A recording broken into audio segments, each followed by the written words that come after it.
Okay, thank you for joining me again today, my black and intellectual comrades. Check out my blog at www.blackandintellectual.com to keep up to date with my latest articles and my latest videos that I post on YouTube and on my blog as well. So today is a very great day. Okay, I love making these videos after major election day wins, and the win last night might have been one of the biggest wins, like if you add in Alexandria Ocasio-Cortez in New York, and then if you add in Stacey Abrams, if you add in Ben Jealous, this win by Andrew Gillum. Okay, in Florida, he beat the other millionaire and billionaire candidates in the Democratic primary for governor, and it was really unexpected. A lot of people didn't give him a chance to win. A lot of people didn't think he would win because they said, and you're even seeing this in the media, how they're saying, "Oh, he's too far." They don't say he's too far left, depending on who you're listening to and what you're watching.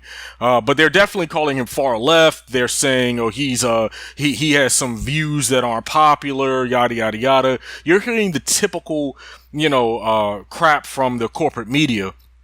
But we're going to ignore most of that for today's video, because I just want to focus on the win itself and why it's important, and I want to focus on some of the things that Andrew Gillum stands for. But like I was saying a second ago at the beginning of the video, this is one of the biggest wins of the so-called blue wave so far this primary season. And the fact that you have three, black people in Maryland, in Georgia, and now in Florida running for governor who have legitimate shots at winning. I mean, these are going to be close races. These races aren't going to be a given. Like two of the races in Georgia with Stacey Abrams, and then in Florida with Andrew Gillum. These are deep South, races. These are deep South competitions. So so we can't get too excited because it's not like he's governor yet, but this is why voting is so important, and this is why not just like voting for establishment politicians, because if you just voted for the establishment politician, you would have voted for one of Gillum's opponents. You wouldn't have voted for actual Andrew Gillum himself. Okay, but this is what we need to do going forward. We need Andrew Gillums in all of these states. Okay, and we need to support the actual progressives in these races, not the people that the media tells you to vote for. Because the media is never going to tell you to vote for someone like Andrew Gillum. Okay, not MSNBC, not CNN, and Fox News isn't even going to cover him unless it's to degrade him. Speaking of which, I want to talk about Ron DeSantis, who is going to be Andrew Gillum's opponent in the gubernatorial race in November. He's already using a racist code language, against Gillum, but I'm gonna save that for the end of the video. So I think Andrew Gillum, what makes him so appealing is his powerful message. Okay, that most people in the corporate media establishment will overlook. They're going to overlook things that he says and things that he suggests that are actually needed and are actually popular in some cases. And some of the things that he suggests don't poll well. Like, so for instance, I'm going to talk about his position on abolishing ICE. That doesn't poll well. Okay, but we need to get out of this thing of thinking that just because something doesn't poll well, then it means it shouldn't be advocated for. Because first and foremost, we know that traditionally it takes the body politic a while to come around to like very strong progressive positions right away. Like they usually need some positioning, and like some positioning over years. Like, so for instance, if you look at universal health care, Medicare for all, there was a point in time when that didn't poll well. There was a point in time when the legalization of marijuana and ending the drug war didn't poll well.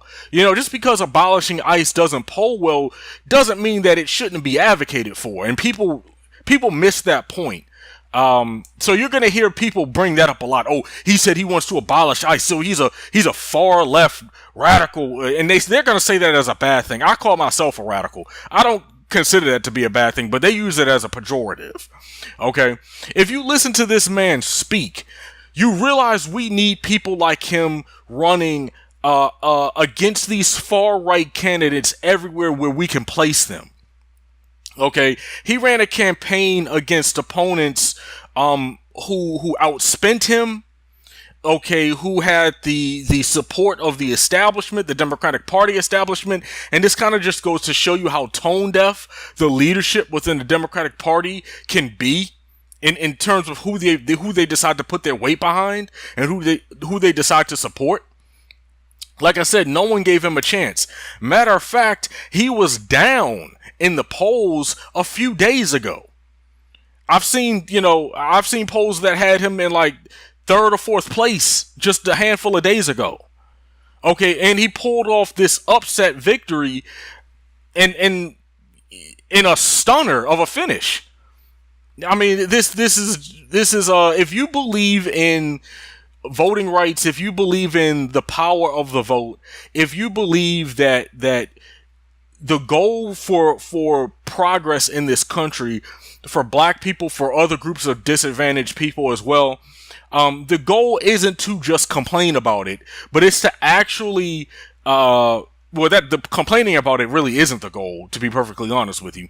But you can't just do that. If you understand that you can't just do that, but you actually have to put people who agree with you, not people who are just in your party, but people who agree with you in your party, into power, then yesterday or last night was a great night. The people who are most silent tonight or today after this victory are the people who tell you not to vote. They're the ones who are going to be silent about this. They were silent about Stacey Abrams.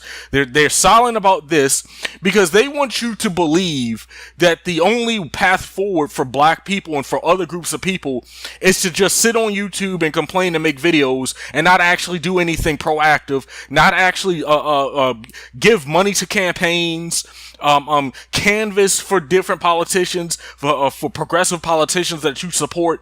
Don't actually put your time and effort and money behind candidates who are actually going to help you out. And I'm gonna explain why Andrew Gillum is so important in a second when I start going over some of his policy positions. Okay, but they're going to have you believe that voting is a waste of time, and that since black people haven't really benefited from voting in the past, mostly because of who we're voting for, not because of voting itself. People tend to always leave that out. Okay, but because we haven't always had success in the past, then that means you should never vote in the future, and you should kind of just roll over and let the suspected white supremacists like Ron DeSantis just get into power so they can tear up the country even more. If that is the strategy for any of these YouTubers that some of y'all like listening to, okay, those are people you should not be getting political advice from. Point blank, period. And that's all I'm going to say, because if too many of us listen to those voices, not only is the black community going to continue to lose, but we're going to lose more than we've ever lost in this country. And me personally, I don't want to see white supremacists in power. I don't know what anybody else's strategy is, but that's my strategy. Make sure they don't stay and get in power, and make sure we get our people into power. I digress on that, though. So we need this win for a number of reasons. Number one, we'll have a progressive Democratic governor in a major swing state going into the 2020 presidential election. Okay, that's incredibly important because you don't have to worry as much about voter shenanigans, okay, and different things being done to suppress the vote when you have a progressive very strong liberal Democratic governor in office. Not to say that voter suppression is not possible, even with a progressive in power, but it gives you a lot of hope that you're actually going to get one person, one vote. Number two, we'll have a champion of voting rights. Speaking of the right to vote, we'll have a champion of voting rights in Florida. Finally, I've mentioned this in previous videos when I've brought up voting rights. I was watching an interview he did on the Breakfast Club. And he was talking about felony and I'm talking about Andrew Gillum, of course.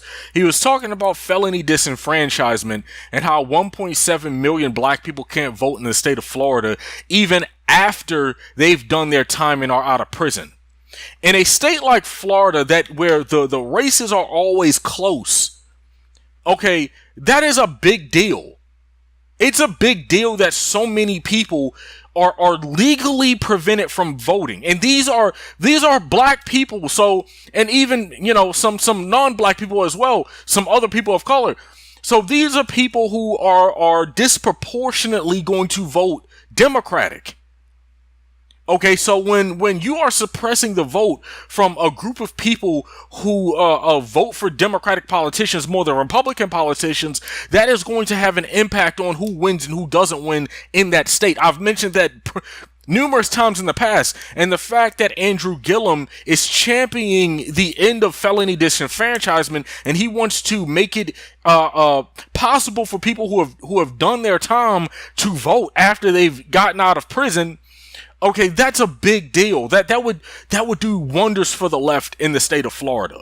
Okay, if we were able to get those millions of people to be able to vote. And honestly, if we were able to do this, they're even more likely to vote for the Democrat, because when they get their voting rights back, who else are they going to vote for? You think they're going to actually vote disproportionately in favor of the people who didn't want them to vote at all in the first place? No, they're going to vote for the Democrat.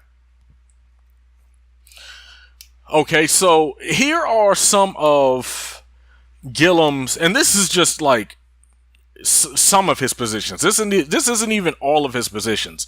He has some extremely strong progressive positions. Okay, I really think everybody, after you watch this video, of course, everybody should go and watch some of his interviews. Okay, because this man is the real deal. Okay, so he's strong on gun safety. He was sued. First and foremost, he has a rating of F from the NRA. The NRA despises Andrew Gillum. Okay, because he is so strong on gun safety and gun control and things like that. He was sued by the NRA. He was actually sued by the NRA because he didn't follow through with getting rid of an ordinance that the NRA supported, where they wanted people to be able to carry guns in I want to say in like parks and things like that. And he was like, no, parks are where you have families. Kids are in parks. We don't want people going around with armed in parks and especially in this environment. So he was like, no, I think he was city commissioner when it wasn't just him either. It was him and some of his other colleagues who were also, city commissioners as well. So they sued all of them. And they won. They beat Andrew Gillum and his colleagues beat the NRA in court. Okay, so they don't like him, and I think this is huge because of the Parkland shooting, and I've seen reports that say youth voters. The number of registered young voters has gone up by 41%. We know that there's been a major get out the vote campaign among the survivors of the survivors of the Parkland shooting have definitely been going around getting people registered. And for a lot of people, the 2018 election, the midterm election, is going to be their first chance, their first opportunity to actually vote. So this is going to be huge. I think he's definitely going to get a lion's share of those votes, in my honest opinion. Number two, he supports the abolition of ICE in its current form. As I said earlier, this is something I'm already seeing people throw at him as if it's a bad thing, and mostly because people know it doesn't poll well. But like I said, that's honestly, to me, it's not irrelevant. Like, it's an important fact that it doesn't poll as well as you would want it to. But like I said, this is a new issue. The whole concept of abolishing ICE just came out. Like, this is like a new thing. That hashtag just started this year. Okay, so, if you actually expose what ICE has done, how they are being accused of child slavery, okay, not just obviously the separation of families at the border. There are a ton of negative articles that you could run on to justify your position on abolishing ICE. Okay, the only counter argument people have is, oh, that's extreme. That's the only thing people can really say. Oh, that's going too far. That's the only thing people can really say. You cannot justify what ICE is doing across this country. You just can't do that. So me personally, I don't care that it doesn't poll well. That's the question is it the right thing to do? Is it the right thing to do, or is it the wrong thing to do? People just want to say, oh, let's reform ICE because they don't really want to hold ICE accountable. No, you got to abolish that system. You have to abolish ICE. They are not necessary. We already have Border Patrol. We already have law enforcement, and other different groups who can do the job that ICE does. ICE is a completely unnecessary organization. So I'm glad that he is definitely part of the Abolish ICE campaign as well. He is not a fan of appealing to Trump voters and changing our message to appeal to right-wingers. This is a big thing for me personally. I don't think this is something that he necessarily should run on, but the fact that he understands that, no, our goal on the left should be maximizing the vote or turning out people who actually already agree with us, because you have a lot of people who agree with us policy wise, but they don't vote. Okay, so you have like half the daggone country that doesn't vote. Okay, so a lot of people have pointed out on social media, especially, why are we going out of our way to appeal to Trump voters who agree with us or who disagree with us 99% of the time? The only thing Trump voters might agree with us on is universal health care, but that's only because they need it too. You know what I'm saying? Like, so, and maybe a couple, like, but the point is, he understands that it makes more sense to get out the vote on your side than to moderate your message, moderate your tone, be more conservative and be more right wing, just in the hopes of getting 3 to 5% more right-wingers to vote for you in an election.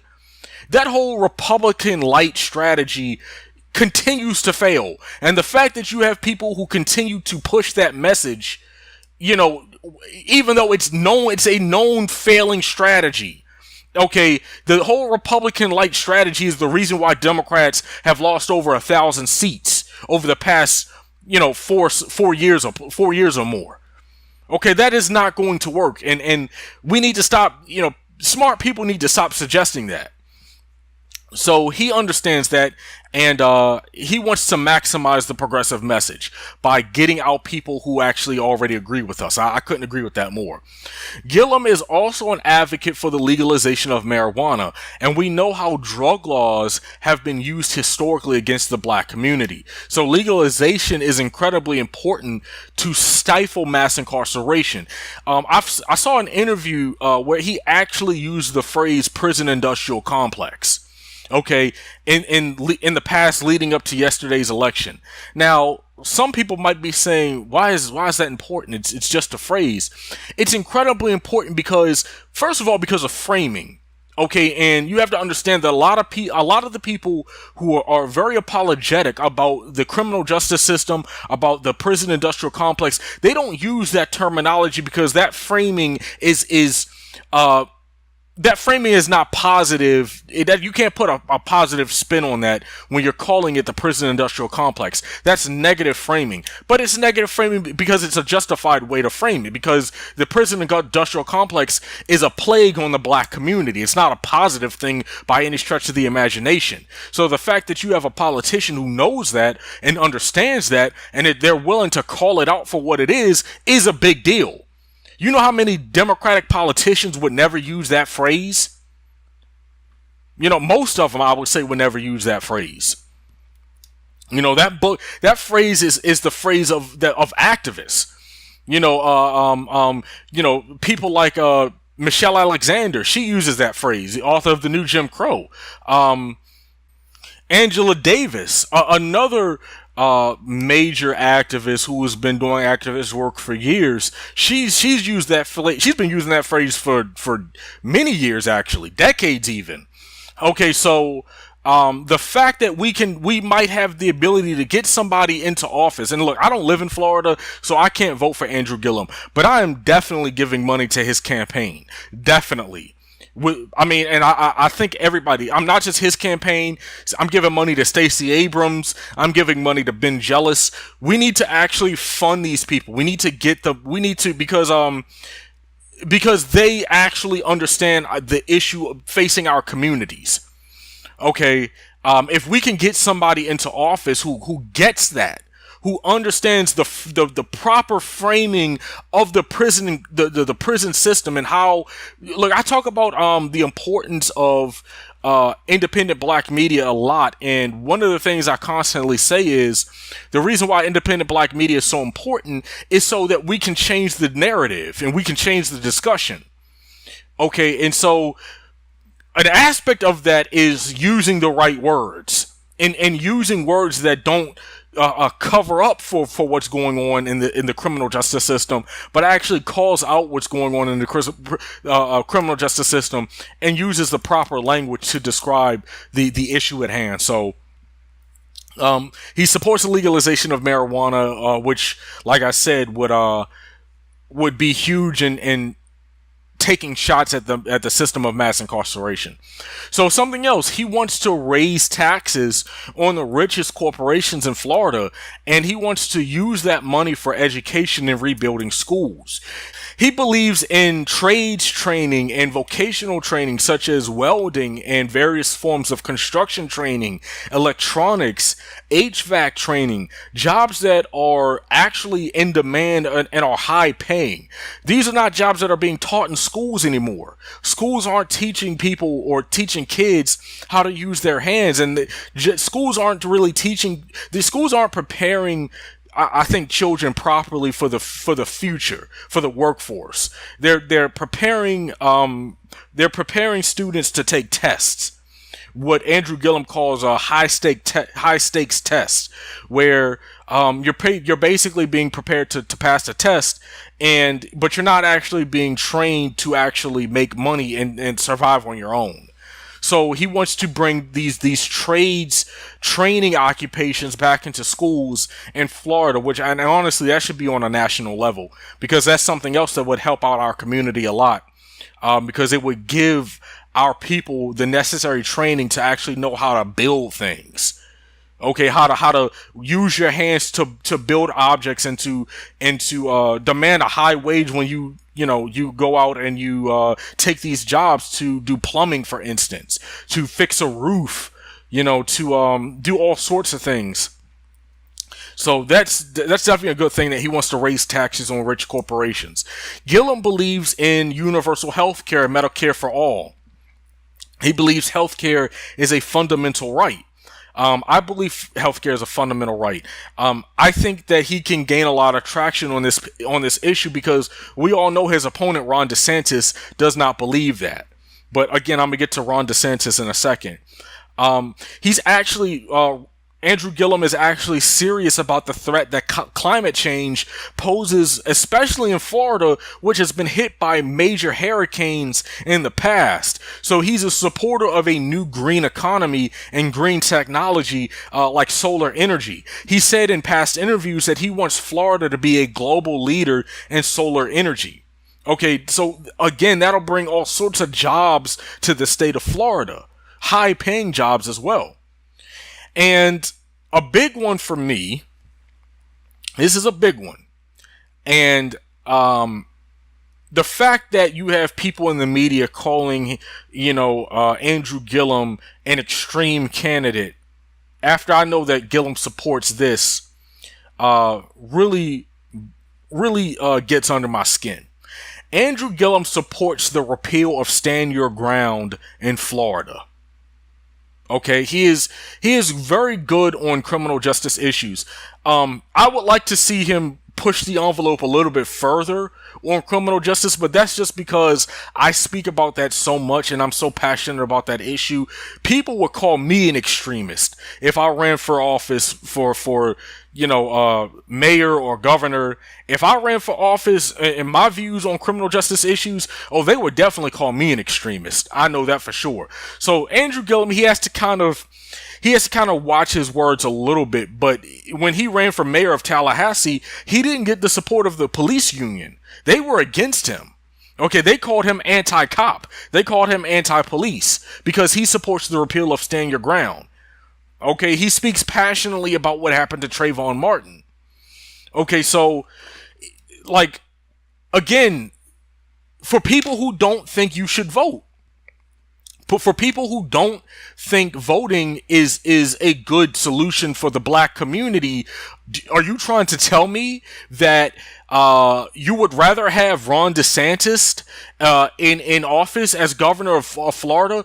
You would rather have a man in office who is going to maintain Stand Your Ground and who's going to support judges being put into power, who will continue to allow this racist policy to stay on the books? Or would you rather have Andrew Gillum in office, who is going to repeal Stand Your Ground if he comes into power in Florida?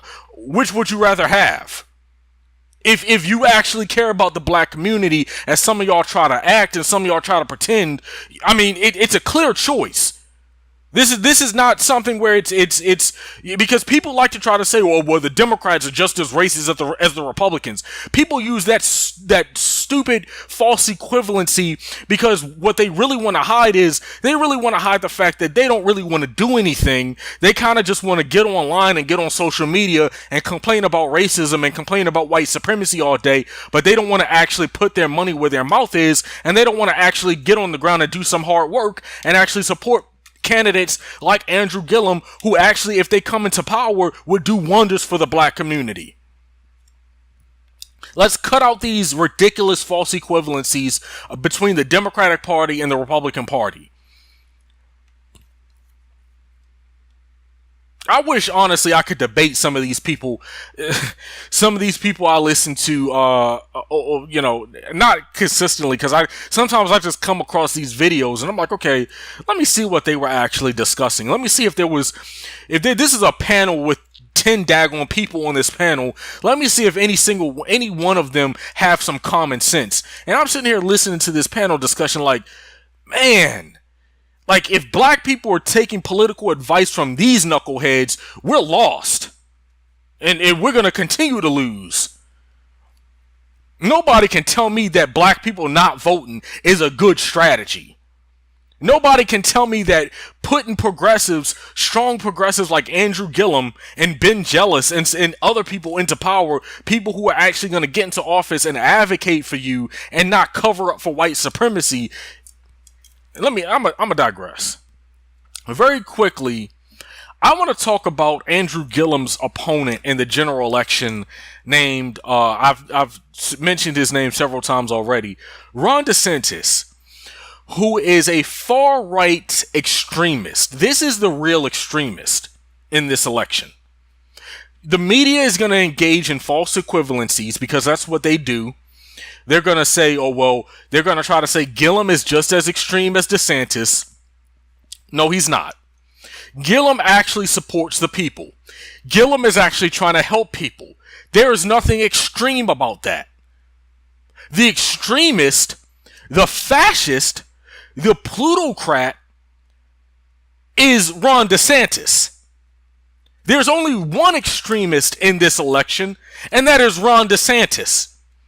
As I was preparing to make this video for you guys today, getting my notes together, I came across a fresh interview on Twitter. This was I don't know if it's trending now on Twitter. It might not be trending anymore, but this was trending, when I was preparing the video. Basically, DeSantis did an interview on Fox News after his victory, and for all intents and purposes, he called Gillum a monkey by saying Floridians shouldn't, quote, monkey this up by electing Andrew Gillum this November. Listen to this clip of this trash interview with this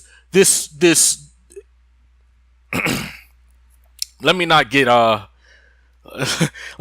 too carried away. Just listen to this trash interview and I'll be back, and I'll end the video after that, but just listen to this. Well, look, I mean, Florida elections are always competitive, and this is a guy who, although he's much too liberal for Florida, I think he's got huge problems with how he's governed Tallahassee. He is an articulate spokesman for those far left views, and he's a charismatic candidate. And I watched those Democrat debates. None of that was my cup of tea, but I mean, he performed better than the other people there. So we've got to work hard to make sure that we continue Florida going in a good direction. Let's build off the success we've had on Governor Scott. The last thing we need to do is to monkey this up by trying to embrace a socialist agenda with huge tax increases and bankrupting the state. That is not going to work. That's not going to be good for Florida. So DeSantis isn't wasting time using coded racist language. It hasn't even been 24 hours yet, y'all. It hasn't even been 24 hours yet. And we're already getting the white supremacist lingo. I don't think Gillum should even respond to this. But guess what, y'all? This is what I'm here for. This is why Black and Intellectual exists. Because I'm not connected to his campaign in any way, shape, or form. I don't even know Andrew Gillum. Okay? So I can say what the hell I want to say. If Florida votes for Ron DeSantis over the guy who supports Medicare for all, over the guy who supports a green economy, over the guy that supports strengthening education and who wants to pump more money into education, over the guy who wants to end mass incarceration and essentially the war on drugs because he wants to legalize marijuana. Okay, you kind of you're screwing Florida up for the foreseeable future if you vote for Ron DeSantis. Ron DeSantis is clearly a suspected white supremacist. There is no other explanation. Monkey this up is code for the N-word. Let's not play stupid. Let's not play any games. By Ron DeSantis saying Florida shouldn't monkey this up, he knows what the hell he's saying.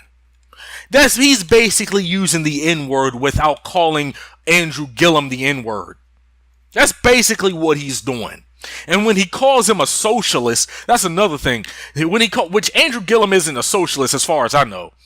But when he calls him a socialist, that's code for, hey, white people, don't vote for this black guy because he's going to give all of your hard-earned dollars, all of your hard-earned white dollars to black people and to undocumented immigrants. And that's not what socialism is, but they like to use that word and that label as a code word too. Man, this DeSantis, like, he is this character is so attached to Donald Trump's nuts, okay, that he should come out with his own form of cashews. He should come out with his own peanut line. Okay, that's how closely attached Ron DeSantis is to Donald Trump. Florida, you cannot let this monster become the next governor of your state. Okay, you cannot let that happen. Change is not going to come from Ron DeSantis. The status quo will come from Ron DeSantis. If you like things the way that they are, as bad as they are, then I don't really know what to tell you. Don't vote. I'll tell you not to vote. If you like the way things are, don't vote. If you don't like the way things are, vote for Andrew Gillum. And this is just the beginning. Okay? This is just the beginning.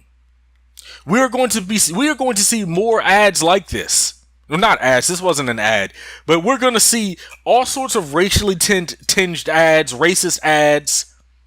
We're going to see all kinds of little dog whistle comments being made. Because as I said when I talked about voter suppression in Georgia and what they're trying to do to Stacey Abrams to prevent her from winning, these right-wing politicians, whether it's Stacey Abrams' opponent in Georgia or Andrew Gillum's opponent in Florida, they cannot win in the marketplace of ideas. They are not going to win on policy agendas.